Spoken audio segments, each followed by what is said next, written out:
Welcome back to the channel, everyone. This is the Reluctant Gringo back again with another video. You know, it's always funny. Some days I don't plan on posting anything, then things come up and I just feel like I have to give my opinion on something because I just look at it and go, really? And today I was scrolling through my YouTube feed and I saw a lot of anger towards Taika Waititi. And I had to say to myself, well, what's going on with Taika Waititi? Now, I'm not the biggest Taika Waititi fan as an actor, as a director, but I said, well, let's take a look. And apparently he made a comment on a podcast where he says that he only directed Thor Ragnarok for the money. And that set people off on YouTube. And you can see all the angry videos and from different places and different sources, dunking on Taika Waititi for taking Thor Ragnarok and taking that job for the money.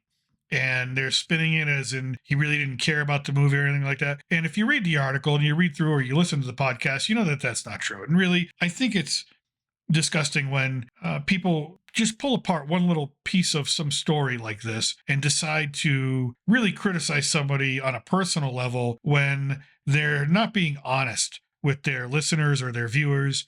And the reason why Taika Waititi took the job for Marvel and directed Thor Ragnarok, by the way, Thor Ragnarok is the best Thor film. So don't tell me he didn't put any effort or his heart into it, because if you look at the first Thor or Thor the Dark World, or unfortunately the one that he directed after Thor Ragnarok, Love and Thunder, those are terrible movies. So he absolutely put his heart into Thor Ragnarok. He absolutely says in the podcast and interview he really enjoyed working with Chris Hemsworth. He really enjoys working with Marvel. There's no sour grapes there. There's no bad relationship there. But he took the movie because he was poor. And why was he poor? Because he was a new dad struggling in Hollywood and he wanted to feed his kids. Now, I can't understand why some people on the internet have a problem with that. Maybe it's because they just don't know. They don't have the life experience. They don't have the wisdom. They're just looking for clicks and views. They're just being angry because they like being angry and they think that that's the way to be. They're manufacturing that anger for whatever reason to make some money off of it. But, you know, hey, again, I always tell you from my heart what I think. And I'll tell you from my own personal experience, you know, my wife and I, when we first got married, we were like any early married couple that got married probably really early on, and we didn't have a lot of money. And yes, I took some jobs that I didn't want to take, but I had to because I had two kids that wanted to eat, that I had to feed because I loved them. You know, so I took some jobs, and I can understand why Taika Waititi would take a job because he was poor and he had a kid and he needed to feed that kid. That's just being a good father. I don't think that deserves any criticism at all. I think anyone giving him criticism for being a good father is being disingenuous at best and being a scumbag at worst. And I think, you know, I'll leave it up to you to think what you want to think about these people who are giving him criticism. But being a good father, doing the right thing, doing something that you don't want to do, but you're doing because you love your kids, that's something to be celebrated. That's not something to be criticized. So to everyone watching these YouTube videos out there, seeing all this anger, seeing all this criticism of Taika Waititi for this type of stuff, you know, that to me is a dislike. That's a downvote to me on any of that stuff. If you want to criticize Taika Waititi for anything, criticize him for Thor, Love and Thunder. Or if you want to criticize Marvel directors,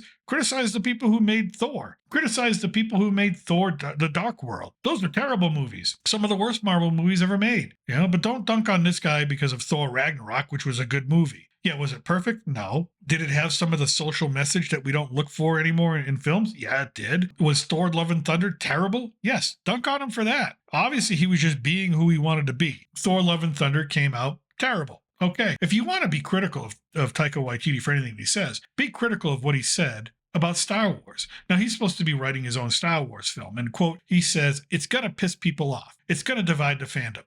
That's not someone you want at the helm of Star Wars. If Lucasfilm is smart, they would move away from Taika Waititi at this point for that Star Wars film. I'm not saying that he can't make movies. I'm not saying he's not a good director. He's not my cup of tea. I'll get you that. But, you know, if you're going to write something for Star Wars, that's an intellectual property. You have to make a priority. The fan base, you have to make a priority. You can't just pander to one side of the fan base. I think for going forward, anybody making anything in Star Wars has to look at both sides of the fan base and say, what can I do for each of them? What can I do to bring them together? And that's the right move. So already I think he's starting off with the wrong foot with his Star Wars movie. Plus, he's already said he's got 4 other things before it. So again, it's not a priority for him. That's not the person you want writing a Star Wars movie, directing a Star Wars movie. And maybe that's part of the problem at Lucasfilm is they're hiring people who don't see Star Wars as a priority. And what do you get? You get films like The Rise of Skywalker. You get films like The Last Jedi. Poor quality films in terms of narrative. Yes, they look great CGI wise and all that fun stuff and the production value, but that's just expected. That's the low bar, right? And so